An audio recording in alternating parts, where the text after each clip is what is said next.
A while ago, Final Fantasy developer made a tweet about PS1 aesthetics that was picked up by several gaming news sites. In this tweet, he said that he doesn't get this whole fascination with PS1 style graphics, and that back in the day, they used to put in painstaking work and made many futile efforts to avoid texture warping. Until now, I never really thought about what it must have been like to make games for the PS1. I always assumed it was difficult, because back then they didn't have such easy to use tools like we have now. But it didn't click to me that the vertex jitter and texture warping were such pain points to them. I always figured it wasn't a big deal because people played games on small TVs compared to what we have now, and CRTs are generally good at hiding those artifacts.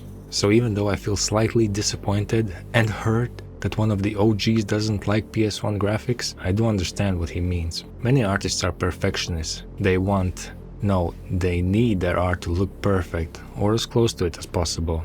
They say comparison is the thief of joy. I'd say the same about perfectionism. Although this guy is a programmer, so my train of thought is getting derailed. Where was I? Yes, PS1 Graphics Bad. Imagine striving to make something beautiful that the players would be blown away by.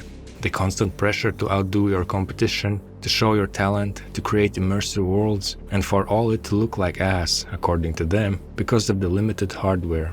Now that I think about it, I'm surprised his tweet was so tame.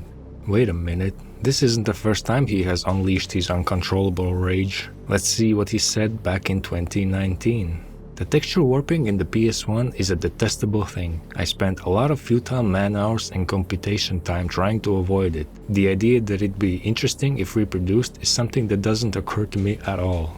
That's it? Not even a single swear word? Okay, I get it. I don't really like temporal anti-aliasing used in Unreal Engine. It makes games look blurry. I'm not a fan of their earlier lighting system, specifically the low-quality shadows, and several other rendering options like auto-exposure. The idea that people 20 years from now might call it retro and an art style makes me feel probably the same way Koji Sugimoto feels about PS1 graphics. What he doesn't get though is that these graphical imperfections are linked to some of the best gaming experiences we had as kids and teenagers. Many of those kids are now adults who make games, and guess what? They have such fond memories of that gaming era that they have chosen PS1 graphics for the art style. I'm actually one of them. I've made several asset packs and effects including the dreaded texture warping. Look at that, so detestable.